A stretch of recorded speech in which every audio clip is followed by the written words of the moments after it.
एक गांव में दो दोस्त रहते थे। एक का नाम था भोलू, दूसरे का नाम था तेज सिंह। तेज सिंह उसके पड़ोस में राज गायक था। वह राज गायक होने के कारण बहुत ही घमंडी था। वह तो भोलू का हम उम्र था ही, लेकिन उससे दोस्ती नहीं रखता था।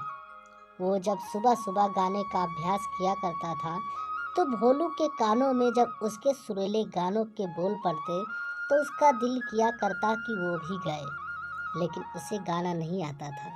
एक दिन उसने सोचा, क्यों ना मैं तेज सिंह से गाना सीख लूं।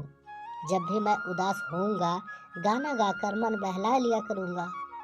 वह सोचकर तेज सिंह के पास गया। बोला, भाई तुम बहुत अच्छा गाते हो, मैं भी गाना सीखना चाहता हूँ, क्या तुम मुझे गाना सिखाओगे? तेज सिंह उसका मजाक उड़ाते हुए बोला, अच्छा तो तुम एक मामूली आदमी होकर गाना सीखना चाहते हो? भोलू उसका मजाक समझ नहीं पाया। बोला, हाँ भाई, गाना सीखने की मेरी तमन्ना है, कृपया मुझे सिखा दो। तो ऐसा करो भोलू, वह जो तुम ऊपर पहाड़ी पर एक गुफा देख रहे हो ना, वहीं पर मेरे गुरुजी रहते हैं। उनके पास 5 वर्ष रह के मैंने विद्या पाई है, तुम भी वहीं चले जाओ, तेज सिंह ने कहा। भोलू उसकी बात सच मानकर उसी समय गुफा में जाने के लिए पहाड़ी के पास पहुंचा। सामने गुफा थी, वह गुफा में चला गया। चारों तरफ अंधकार फैला हुआ था, कुछ दिखाई नहीं दे रहा था। भोलू आवाज लगाने लगा, गुरुजी गुरुजी। भोलू ने बार बार आवाज लगाई, लेकिन गुफा में से कोई नहीं बोला। भोलू परेशान हो गया। उसने फिर आवाज लगाई, कोई है जो मुझे गाना सिखाएगा? तभी गुफा में प्रकाश फैल गया। भोलू ने प्रकाश में देखा, एक दिव्य स्त्री उसके सामने खड़ी है। भोलू ने कुछ बोलते नहीं बना। तभी वह स्त्री पूछने लगी, कौन हो तुम, यहाँ कैसे आए? जी मेरा नाम भोलू है, मैं नीचे गांव में रहता हूँ, मैं गाना सीखना चाहता हूँ, इसलिए यहाँ आया हूँ। भोलू हकलाते हुए बोला, लेकिन गाना सीखने के लिए तुम्हें यहाँ किसने भेजा है? वह स्त्री पूछने लगी। मेरा पड़ोसी मित्र तेज सिंह राज गायक है, उसने मुझे बताया कि इस गुफा में उसके गुरु रहते हैं, जिनसे उसने संगीत की विद्या सीखी थी, उसी ने मुझे यहाँ भेजा है। भोलू ने डरते डरते उत्तर दिया।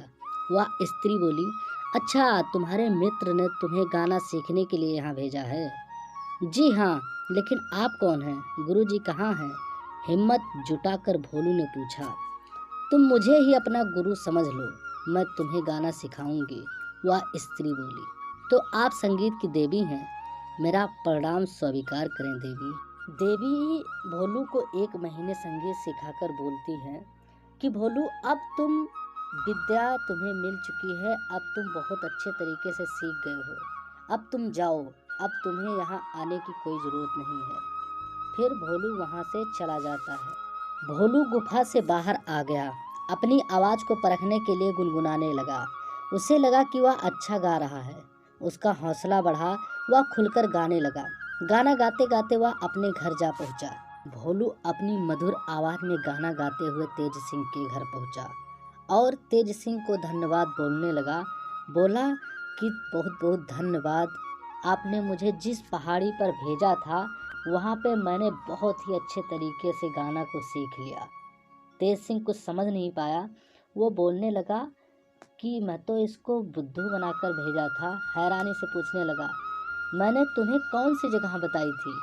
अरे भूल गए तुम, सामने वाली पहाड़ी पर गुफा की बात तुम्ही ने तो बताई थी। भोलू उसे याद दिलाते हुए बोला। तेज सिंह को अब सारी बात याद आ गई। बात बनाते हुए बोला, अच्छा अच्छा, तो तुमने गाना सीख ही लिया हमारे गुरुजी से। भोलू बोला, मित्र वहाँ गुरुजी तो नहीं थे, लेकिन एक देवी थी, उन्होंने ही मुझे गाना सिखाया था। तेज सिंह मन ही मन बहुत जल भुन गया और बोला, इतना अच्छा गाने लगा, अब गांव में इसी का नाम होगा, इसलिए मैं भी अब पहाड़ी पे जाऊंगा और मैं भी सीखूंगा उस देवी से। फिर पहाड़ी पे चल दिया। तेज सिंह ऊपर गुफा में पहुंचकर आवाज़ लगाई, संगीत की देवी, मैं गाना सीखना चाहता हूँ। देवी प्रकट हो गई, पूछने लगी, कौन हो तुम? मेरा नाम तेज सिंह है, मेरे पड़ोसी मित्र भोलू ने मुझे यहाँ भेजा है। वैसे तो मैं राज गायक हूँ, लेकिन मैं भी अपने गाने में भोलू जैसी मधुरता लाना चाहता हूँ।